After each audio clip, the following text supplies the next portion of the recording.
All right, well, thank you so much for coming. So these are cases that literally I just saw, within the last 2 weeks when I was on the wards in October.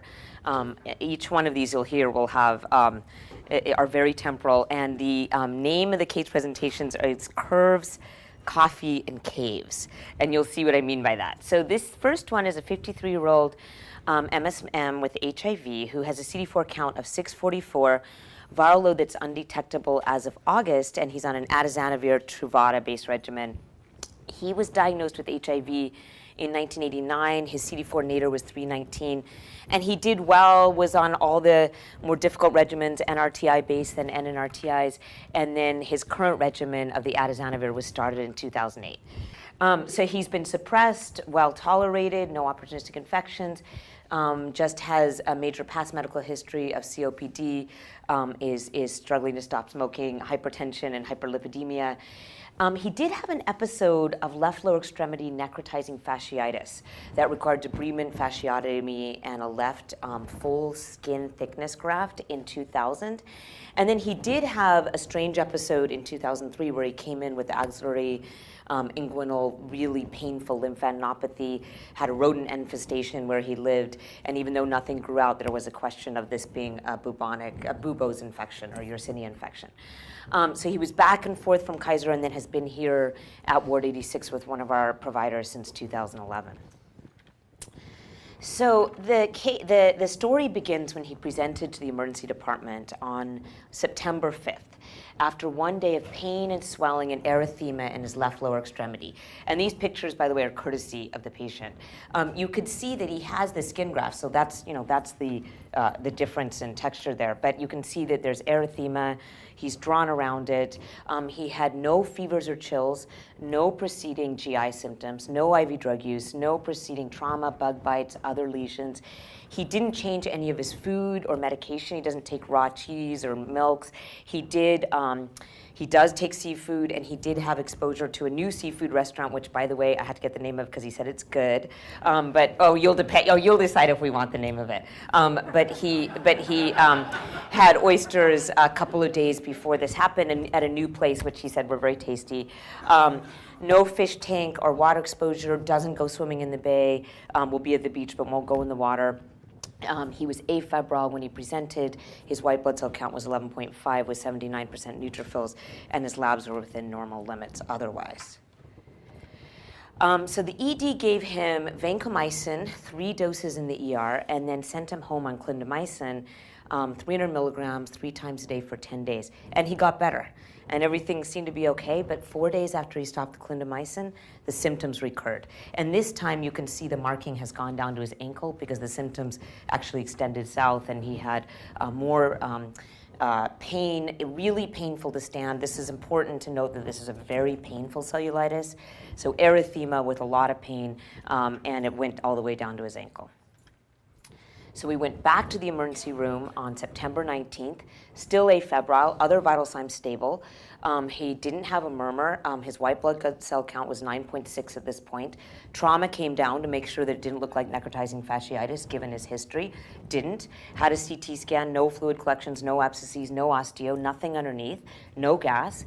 So he got, again, 3 more doses of vanc in the ER, and was sent home on the same regimen that had worked before, but it came back. So PO clindamycin, and he did have improvement. And he did have blood cultures drawn from the ER, and about 4 days after the blood cultures were drawn, both his primary and then eventually the patient was called and was told that there were curved gram-negative rods in 1 out of 2 blood cultures. He came in, for his follow-up. He was afebrile. The cellulitis was gone. He was well-appearing, and he had finished his clinda, and everything seemed fine. So my question to you is, your first question is, what is the most likely organism in the patient's blood culture? Is it a contaminant, which it was judged at the time? Is it Campylobacter jejuni? Is it Vibrio vulnificus? Is it H. pylori? Is it don't know? Or is it what Mark is laughing about is, if you know, that's great. I mean, you're old, if you know, in a venerable, wonderful way. But a lot of people who have more experience do know, but some of us didn't know. And so what is your answer of these 5? 6. So a quarter of you know, you know the secret. 40% of you don't know, and 27% are wondering, with the history of the oysters and the gram-negative curved rod in the bloodstream, could this be Vibrio multifidus? So remember, he had been fine. Then about 10 days after he stopped that second round of clindamycin, his symptoms come back again.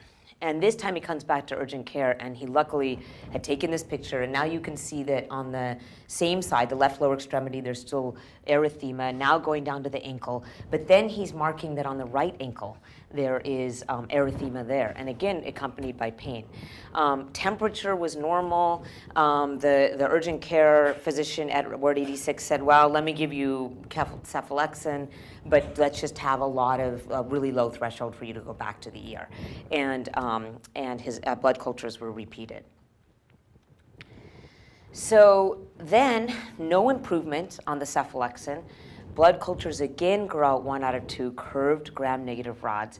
The patient goes back to the ER with that blood culture, and the ER knowing about this. The lower extremity is not improved. It's actually gotten worse. You can see there's more swelling in that ankle.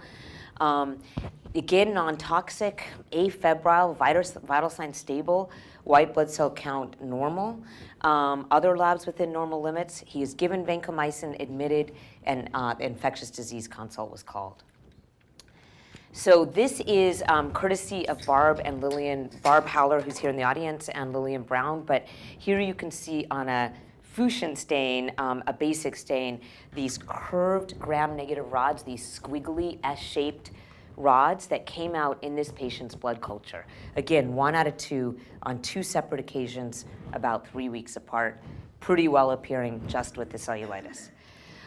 So now let's ask you, what is this curved gram-negative rod? What is this that's causing cellulitis without many systemic symptoms, but persistent bacteremia in an HIV-positive patient with very well-controlled virus? Is it a contaminant? Is it Campylobacter jejuni? Is it Vibrio vulnificus? Is it Helicobacter pylori? I don't know. Or is it Helicobacter cnidaei? So I had added a name of something instead of leaving it vague. And so that increased the number, the percentage of people who said that it could be this organism, Helicobacter cnidaei. But still, the same quarter is saying they don't know, and still about a quarter is wondering still about Vibrio multifidus. So this was the clue about the Vibrio vulnificus, and I will ask Barb in a minute to comment about the microbiology, is the patient was not ill.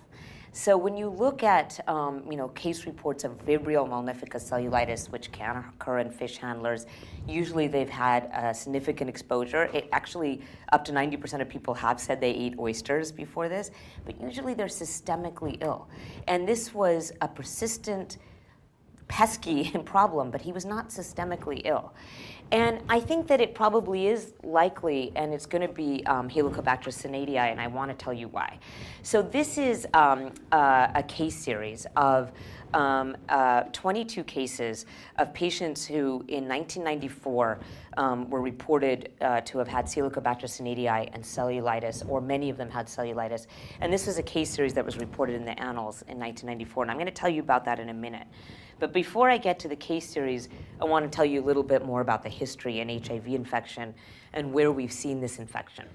It was formerly called Campylobacter cnidaei, and in 1991, the taxonomy was amended to change both Campylobacter cnidaei and Pheneliae to Helicobacter species in the reference in 1991. It was described for the first time in HIV-infected MSM, mainly in the setting of diarrhea. So in the setting of diarrhea, hematochezia, abdominal cramps, and it came out as one of mixed Helicobacter or Campylobacter species in the stool that weren't our traditional pathogens. And was reported by Tom Quinn, who actually had a series of case series about Campylobacter cnidaei as a cause of GI symptoms in gay men. It had been previously described for the first time, even before, as we were getting into the HIV epidemic, but before, in a paper called Gastrointestinal Ailments of Homosexual Men in 1982, and then was present in a lot of case reports from the 70s, again in the stool. And then the taxonomy was amended, and we entered the HIV epidemic, and we started seeing case reports of bacteremia. So the largest case series is the reference that I just told you about that was published in the Annals. And this was 23 cases of patients coming in with Helicobacter synadii bacteremia from January 1982 and August 1990, but only 21 had clinical laboratory data. And this was the breakdown of what these patients looked like. 83% of them were male. That was of the 23. The average age was 44. And 22 out of those 23, the species was isolated from blood. There was one that we won't talk about that was isolated from stool. So of those 21 cases, and they have an appendix that just describes everything about those 21 cases, of those 21 cases where we had Helicobacter synadii bacteremia, 86% did have fever in this case series. A lot of the case reports, people didn't have fevers. Cellulitis occurred in about half, so it was in 10 out of those 21, and it was very notably this recurrent cellulitis. You'd get a course of antibiotics, it'd come back. You'd get a course of antibiotics, it'd come back.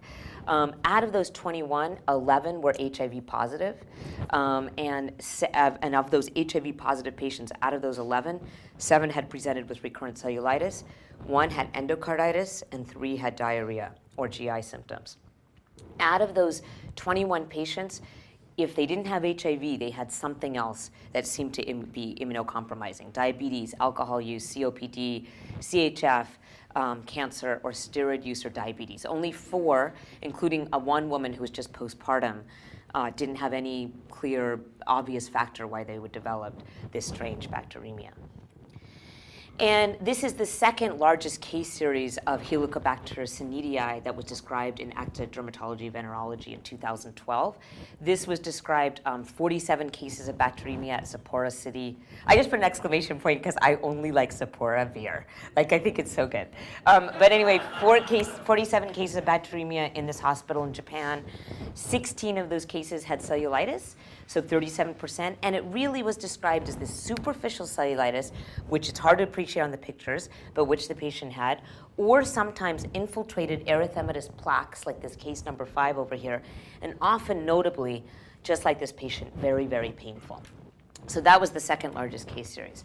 And in terms of the largest case series that reported on antimicrobial susceptibilities of this organism, this was again out of that Annals article that they took all 23 isolates and looked at their susceptibilities to commonly used antibiotics. So they looked at ampicillin, first generation up to third generation cephalosporins, ciprofloxacin they had at the time. The other case series that looked at Helicobacter synadii species was in 1985, and we didn't have ciprofloxacin then.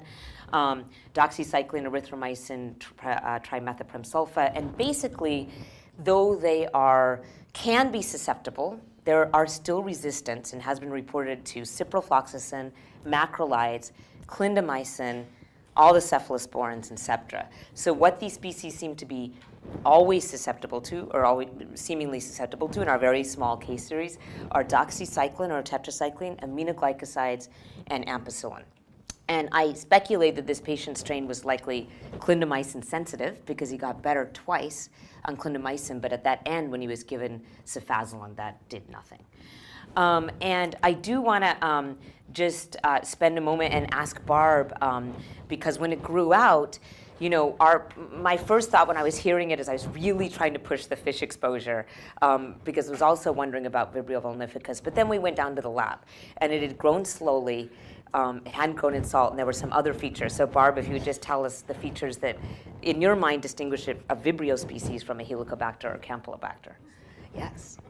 She asked me just to talk a little bit about the organisms, because the tech who looked at this the first time, Campylobacters and Helicobacters stain very palely with a Gram stain. So they're very characteristic, and they both can look alike, Vibrios and Campylobacters. They all look kind of, they're the gull wing, or they're the kind of spiral bacteria. But this one, it grew under microaerophilic atmosphere, and that's a characteristic for Campylobacters. They don't like a lot of oxygen when you grow them. So we gave it an atmosphere with only about 5% oxygen. And it grew fine, but it didn't grow in regular air in our room like a Vibrio would. Vibrios are facultative anaerobes. They can grow anaerobically or aerobically. They usually grow in 1 or 2 days. This one took about 4 days to grow. And we've had trouble keeping it alive, actually, because the colonies are very small and it's very fastidious. So that, plus also it didn't require salt. Vibrios require salt. And so we really can't speciate it at this point. It's so fastidious, it's so slow growing. We're going to send it to the Department of Public Health at the state lab, and they said they could give it a try and they'll see if they can identify it either as a Helicobacter or Campylobacter and see if it is actually Synadiae. So we'll just have to follow up on that. It'll take some time, I think, to get that result. Thank you so much. So I'll let you know, I mean, in terms of its final ID, you know, it's a rare organism. Only 22 articles with this question of Synadiae and cellulitis, even if you put in Campylobacter. But there are many more, there are case reports of this in animals, so this can cross over from animals. And there are some other even more rare species of Campylobacters, so-called Campylobacter coli or fetus, subspecies fetus, that can cause these syndromes. So we'll see if it isn't Helicobacter synadiae, but that would be more common out of the already rare condition that this is. So again, in terms of updating from 1994, if you look at the literature, mostly case reports, GI or bacteremia, recurrent, a lot of cellulitis, and mostly in the setting of some immunocompromise. There have been case reports of endovascular infections, of endocarditis, of septic arthritis. There was a recent case report of meningitis, a graft infection or an infection of abdominal aortic aneurysm, and one case report only of bone disease. This patient did have a repeat CT scan in his latest admission on October 14th and no sign of underlying osteo. Obviously, links between, all those common links between Helicobacter species and atherosclerosis, like the chlamydia species. And then just to bring up, it is interesting that it is an iron-avid organism, and if in 2003, indeed, he did have possibly Yersinia, that's another iron-avid organism. Usually requires prolonged therapy. This is the mistake, that you think, you know, they're better, and they seem to be better on the clindamycin for 10 days, and that doesn't do it. Really requires prolonged therapy, usually doxycycline, up to 6 weeks. And in fact, I have very good follow-up to report to you that the patient did rapidly improve on doxycycline therapy. He's tolerating it well. The plan is for at least a 6-week course. He's going to follow up an HIV derm. We're going to follow up blood cultures afterwards, and the state DPH, if we can get it to grow in the lab. Again, it's very slow. We'll identify the organism definitively. If this is Helicobacter synadiae, where did it come from? Because it doesn't sound like it actually came from the oysters. Where does it come from in general? So if you know that that's what this is. There are so few case reports that no one knows. In that case series of the annals, 6 people out of 23 had had some water exposure. 4 people had a dog. Like there's, you know, they're in dogs, they're in wild rodents, they're in hamsters. There are not enough patients with this to like definitively have an epidemiologic clue. But it is in the animal kingdom, and so there is a possibility. Do you have a pet? I should have asked that. Okay. So we don't know. But we don't know. Because that seemed more like the Vibrio road, and, you know, maybe. But this doesn't seem like it was Vibrio. It doesn't fit with that whole. No, I was just trying to throw you off. So, oh no. Yeah. Okay. But yeah, no. So there's no clear risk factors for it. There has not been known person-to-person transmission, even though there has been nosocomial transmission in hospitals. There was an outbreak in Japan, this seems to happen in Japan, of orthopedic infections following a nosocomial outbreak of Helicobacter synadiae infections. So the diarrheal piece. Yes, too, yes. It seemed to be a way to transmit them. Yeah, so it got transmitted there somehow, but doesn't seem to be from person to person. So thank you. That was our first case, and thank you so much to you, because I learned a lot from this. And now I'm going to go on to our second case, which we would call coffee. So this is a 42-year-old MSM with HIV who has a CD4 cell count of 674, viral load undetectable on 9/22/14, who's been on dolutegravir, tenofovir, and FTC since November 2013, when his raltegravir switched out for dolutegravir at that time. He was diagnosed with HIV in 2000, and he's had multiple complications from ARV therapy. He's actually maintained throughout an undetectable viral load, has never had resistance, has never even had an ability to have a genotype sent, but has had multiple problems on different ARVs. For example, he was hospitalized for 15-day ICU hospitalization with pancreatitis on a combivir-based regimen. He has and had hypertriglyceridemia that's always quite high, and it's thought to be worsened by PIs, and he did have an admission for pancreatitis related to that as well. He was started on abacavir in 2002, and if you read the notes, had this fever and what looked like a hypersensitivity reaction. This was before HLA-B5701 testing. He recently had it just a month ago and it was negative, but he seemed to have a reaction to that. And he's had on tenofovir-based therapy for the past 3 years, sort of stably high creatinines, 1.3 to 1.5. And he was actually admitted from urgent care to San Francisco General a couple of weeks ago now with acute renal failure on the 3rd of October. And his creatinine at this point was 15.7. He also had neurosyphilis, but we're not going to talk about that. And really what we're going to talk about is what we were consulted on in our joint role in the HIV ID consult services. What ARV regimen should we have this patient on? So the creatinine had, if you look back at the creatinines, it had been sort of more in the 1.5s, not 1.3s, more recently actually. And it had gone from 1.53 to 1.63 after a switch from raltegravir to dolutegravir in November.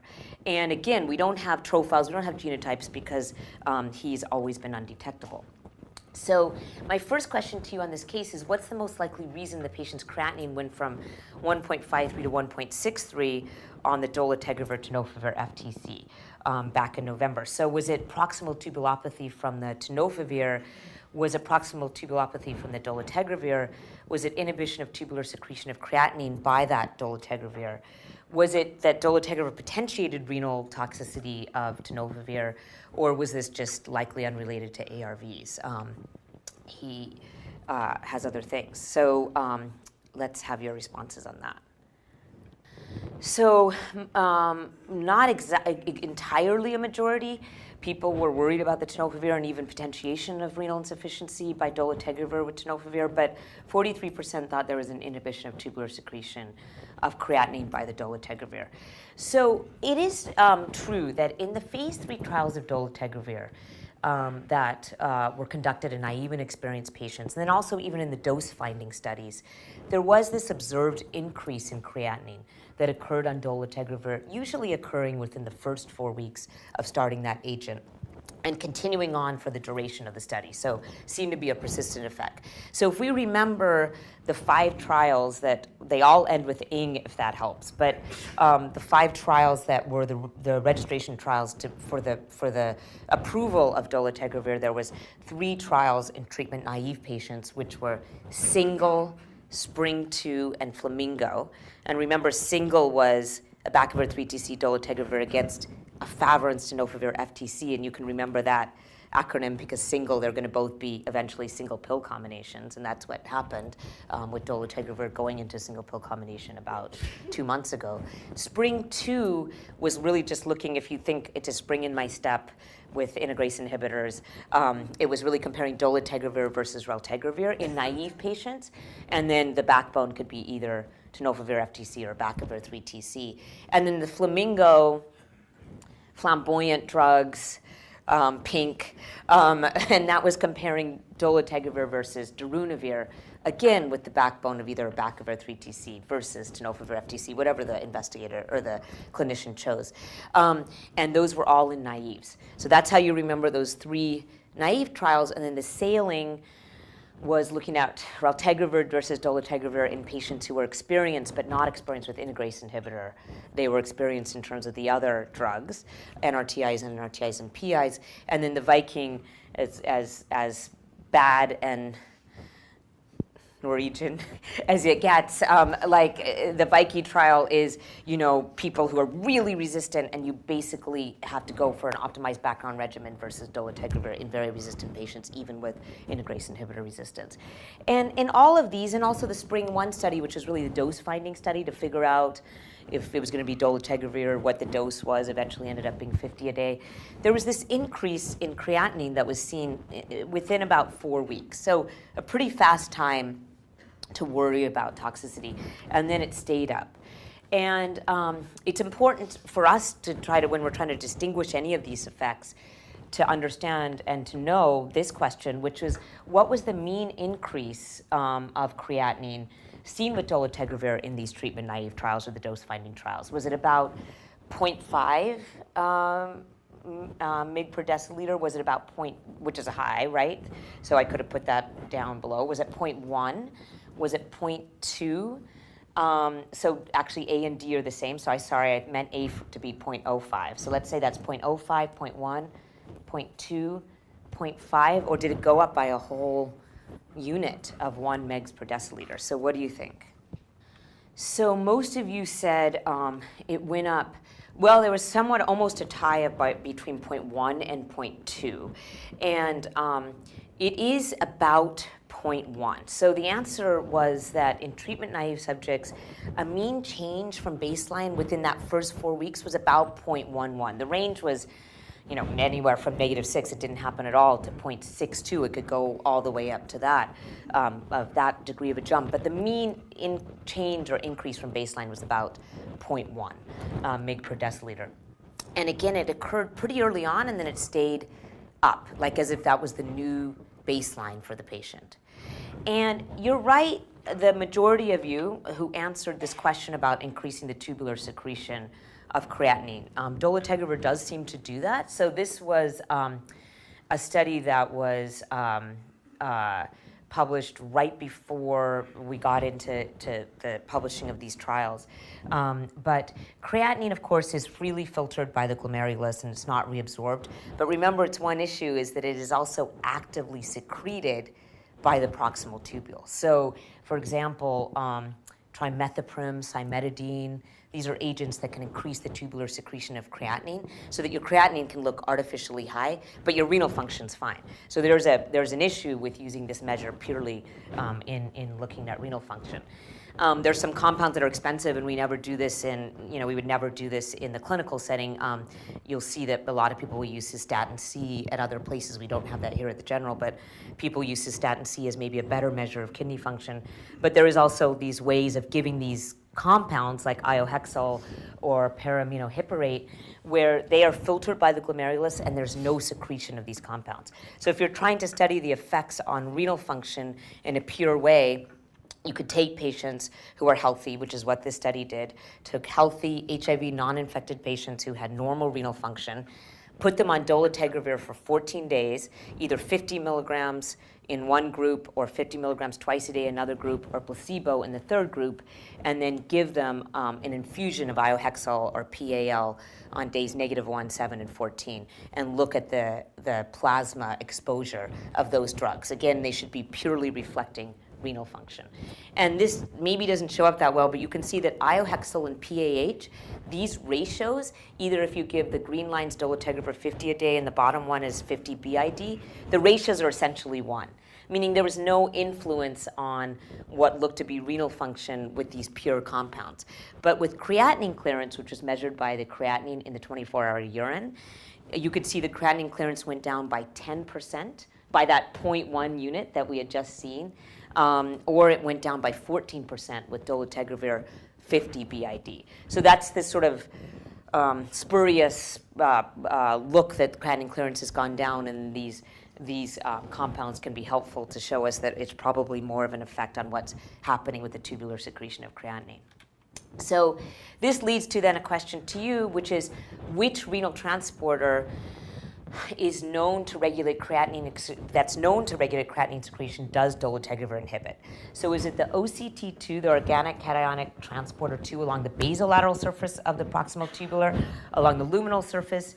Is it that MATE transporter, either along the basolateral or along the luminal?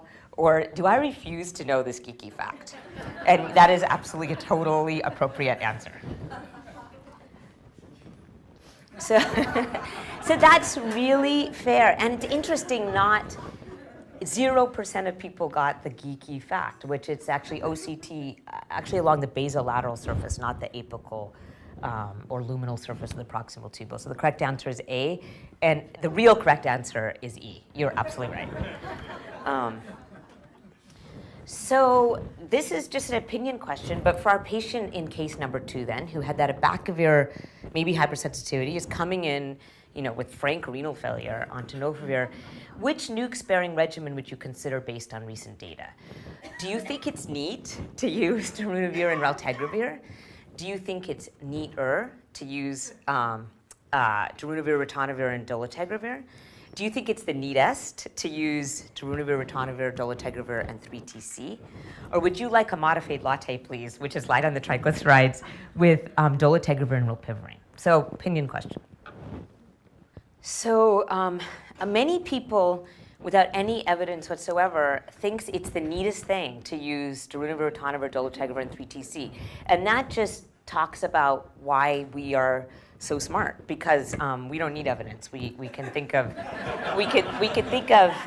just sort of extrapolate from already existing information, which I think is what you're doing with this neatest question. And then intriguing second place with the modified latte from phase 2b data. So let's talk about these 2 recent trials that got quite a bit of attention, both presented at CROI last March, and now one published in The Lancet. The latte has not yet been published. So this was published in August in The Lancet, which was the NEAT 001 trial. And in this case, there was a phase 3, 805 patients were randomized to either darunavir, ritonavir plus Truvada, a very traditional regimen, versus this nuke-sparing regimen of darunavir, ritonavir plus raltegravir. So these were naive patients, so the darunavir, ritonavir dose was 800, 100, and the raltegravir dose was 400 BID. And it was not actually blinded. And so at week 96, which is what was reported in The Lancet, raltegravir was what was, quote, non-inferior to tenofovir FTC. That's in an overall way, but it's important to look at the subgroup analysis. So these were the subgroup analysis. Raltegravir, darunavir, ritonavir, and we always had these troubles with the nuke-sparing regimens. It didn't do as well in 2 majorly important subgroups. If the starting CD4 cell count was less than 200, this nuke-sparing regimen did not fare as well as the tenofovir FTC-containing regimen, and that difference was statistically significant. In the interaction, the p-value for the interaction term was 0.01. If the starting viral load was greater than 100,000, there was a trend also towards patients not doing that well. And in fact, if you had both, you really didn't do as well. So starting CD4 count less than 200, HIV viral load of greater than 100,000. So, sort of maybe works in perfect patients who don't have starting out with these disadvantages.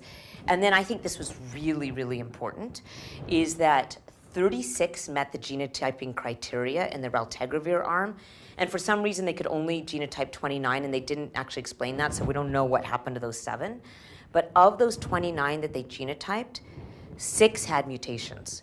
1 had a K65R, strangely, and 5 had an N155H. So this is an integrase inhibitor mutational pattern that may not confer resistance to dolutegravir, but still is taking you down a pathway of raltegravir resistance.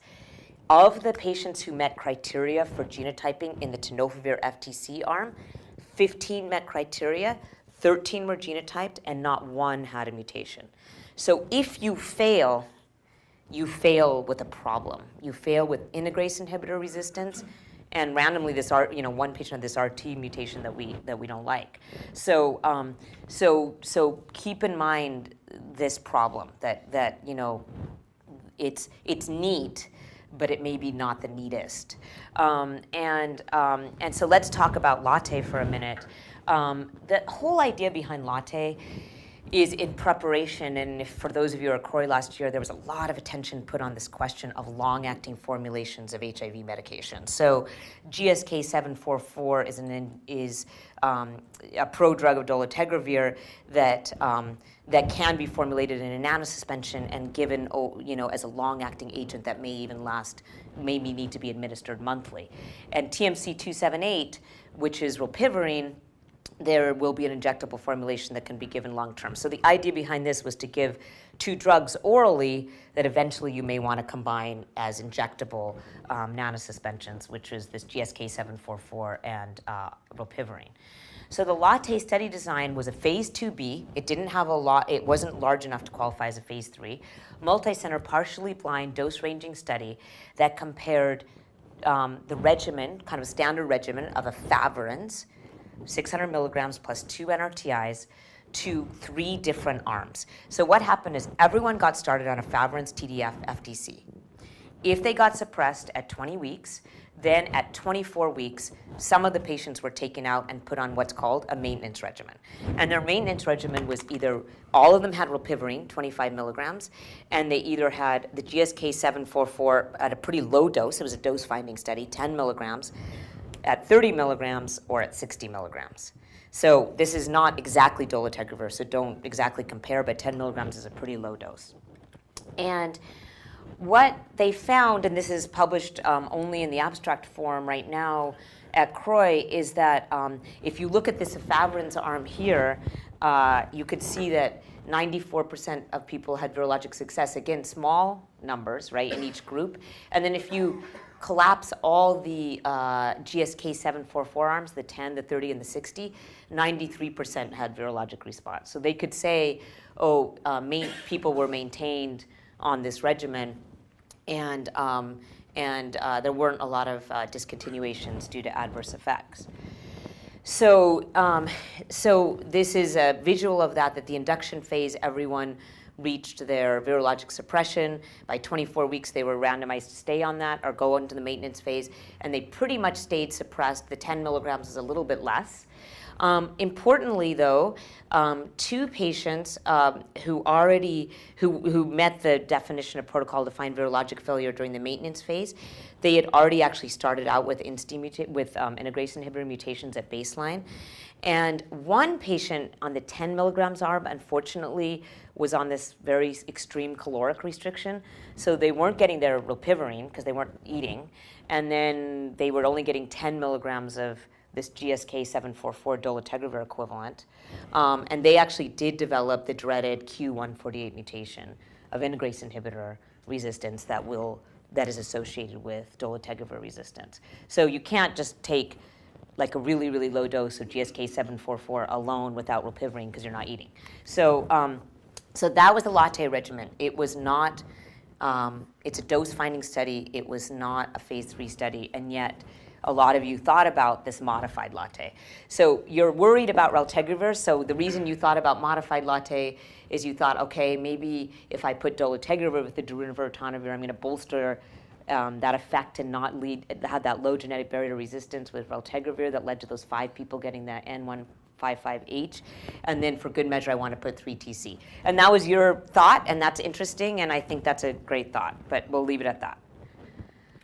Okay, and then our final case is a 25-year-old homeless man with no known past medical history who was brought into ambulance. And I'm not going to spend a lot of time in his history because I actually just want to make one show and tell point about this case.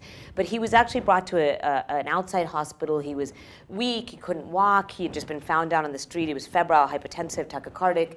He had pancytopenia. His white blood cell count was 0.9. His hemoglobin was 6. His platelet count was 44.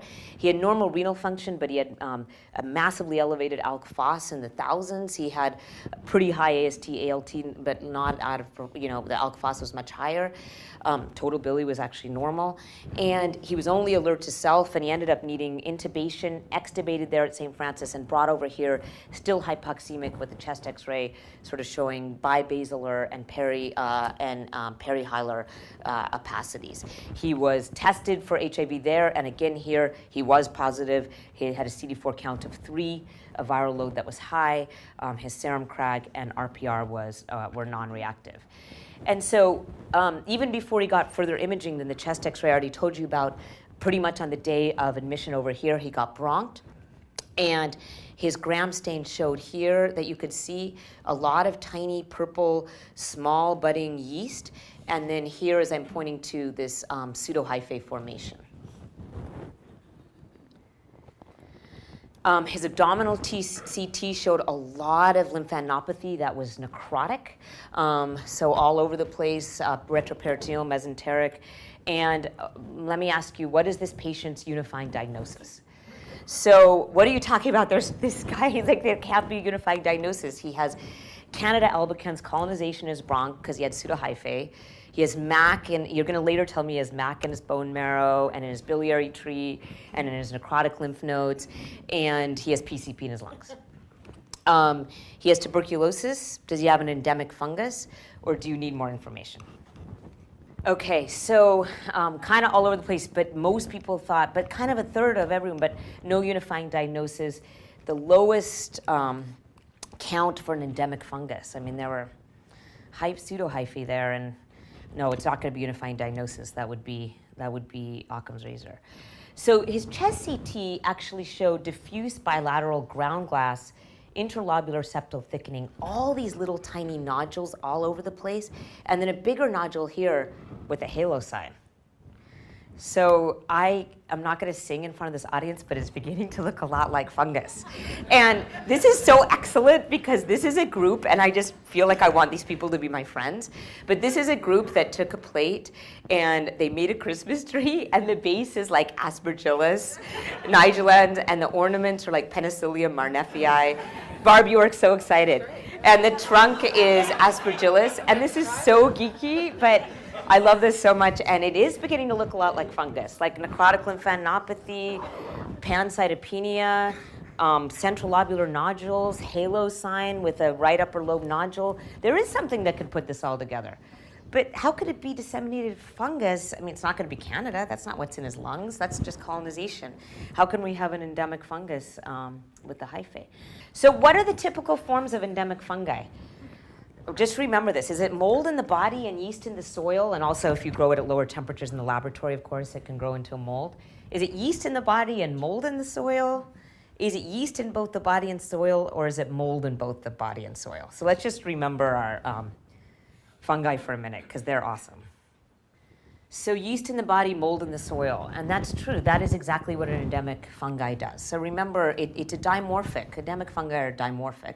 And in the body, they should be yeast, and they can look very distinctive, and cocci looks like this, and histo looks like this, and blasto looks like this. I mean, they're very distinctive yeast. And then they'll have distinctive sort of mold forms at the lower temperatures, and you'll either grow out that mold in the lab at lower temperatures with great safety precautions, for example, with cocci, or you'll see that in the soil. So in this case, the blood smear, when we looked at his blood smear, showed intracellular yeast forms. And what was very interesting is that they were irregular staining, which Candida usually isn't. And also, he wasn't candidemic, by the way. It never came out of his bloodstream. Okay, some Candida grew out of his bronch, but he wasn't candidemic. And they were also had this, which you can't really see, but they had these capsules around them, like histoplasma capsulatum. And did I forget to tell you that the patient was from Kansas? And that actually the FAST team, like sleuth big time, went back in time. I don't know who they talked to. They figured out in Kansas City that he had been tested for HIV in 2010 and was positive at that time.